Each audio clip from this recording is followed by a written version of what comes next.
في كلمة اتهرت جدا في فيديوهات كتير وحفظناها اكتر من اسمنا، بس على ارض الواقع بقينا ان احنا مش قادرين نستحمل المجهود بتاعها، او مش قادرين ان احنا نجازف بمعنى اصح. ايه هي الكلمة دي؟ السعي السعي السعي. ناس كتير اتكلموا عن الموضوع ده في فيديوهات كتير وياما، بس على ارض الواقع تلاقي ان الموضوع في قمة الملل. ليه؟ علشان تلاقي الشاب مننا كل يوم يصحى من النوم اول حاجة بتخطر على باله ان هو عنده احلام واهداف محتاج ان هو يسعى ليها علشان يحققها. دي حاجة في قمة الملل. كل يوم انت بتكرر الروتين ده وعمال تسعى وعمال تجيب اخرك، وعمال في اخر اليوم بتجيلك افكار وانت مقصر في حق نفسك، من رغم ان انت كنت اصلا جبت اخرك النهاردة في السعي، وعمال تسعى وانت مش شايف نتائج ومكمل. وليه ده كله؟ علشان انت عندك اهداف، عندك احلام محتاج انك انت تحققها، ومحتاج ان انت تكمل في السعي من رغم ان انت مش شايف نتائج.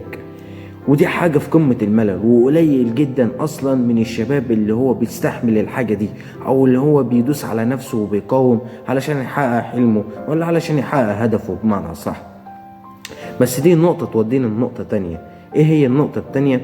ايه اللي بيخلي مثلا شباب كتير غيرك مدمنة إباحية، مدمنة عادة سرية، مدمنة علاقات سامة، عمالة تخش في علاقات عاطفية وهم ما حلتهمش أي حاجة، بس عمالين يخشوا يكلموا في بنات، عمالين يعلقوا في البنات معاهم ويحبوا ويتحبوا وهم ما حلتهمش أي حاجة. عمالين مدمنين سوشيال ميديا، مدمنين نت، مدمنين حاجات كتير. ما عدتش مثلا مع نفسك وقلت لنفسك ليه الشباب بقت مدمنة الحاجات دي كلها؟ ليه الشباب يومها اصلا 50% بقى معتمد على الحاجة دي؟ هي مفيش غير كلمة واحدة: الفراغ. كتير مننا من الشباب عندها فراغ في يومها، عندها وقت فاضي في يومها، بس احنا بنختار ان احنا نقضي الوقت ده على حاجة هتضرنا، بس احنا مش حاسين ان هي هتضرنا.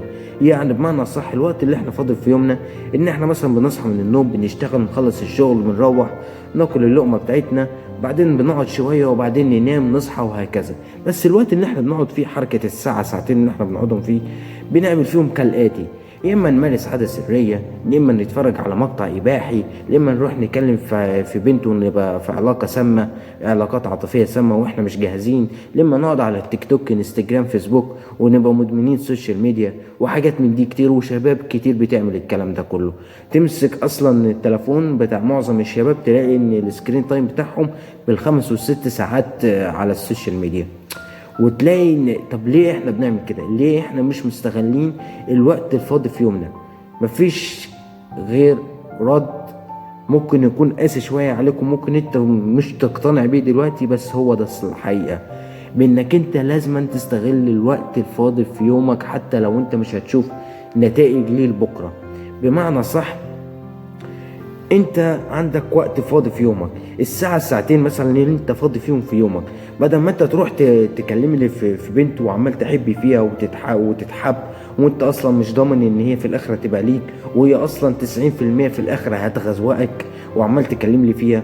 الساعة ساعتين دول انت قادر ان انت تنزل شغلانة تاني تاخد لك حتى لو 50 جنيه في اليوم، على الاقل حالتك المادية هتتحسن.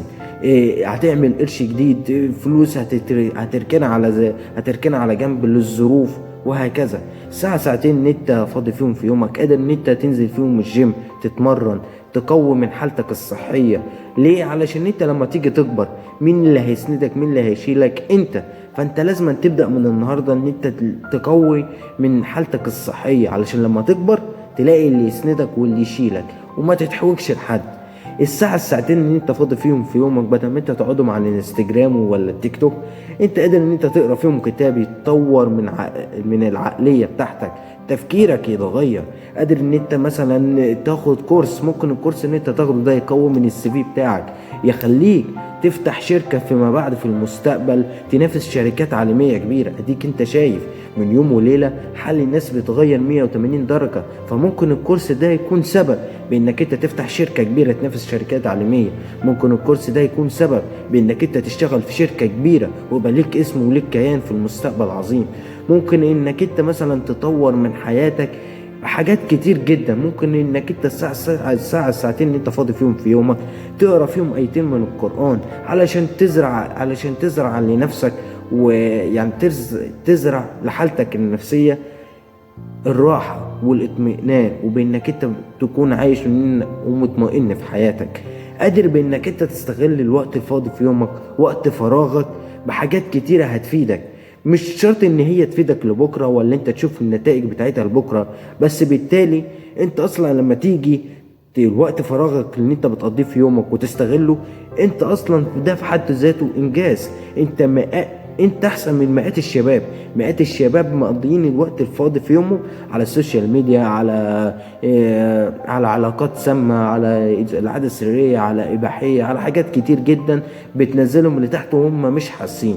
بس انت اخترت بانك انت تقضي وقت فراغك ووقت اللي انت ما بتعملش فيه حاجة في يومك في حاجة هتفيدك انت، بالتالي ده في حد ذاته انجاز. ده في حد ذاته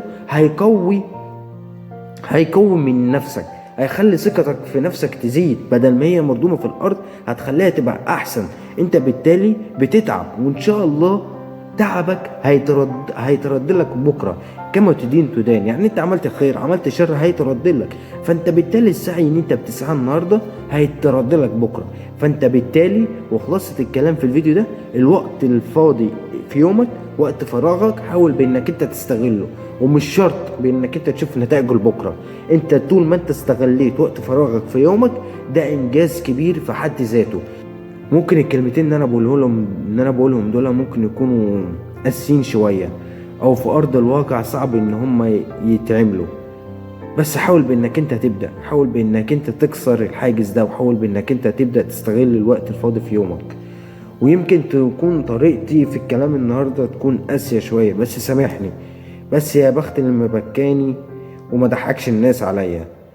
وبس كده، اشوفك في فيديو جديد في موضوع جديد.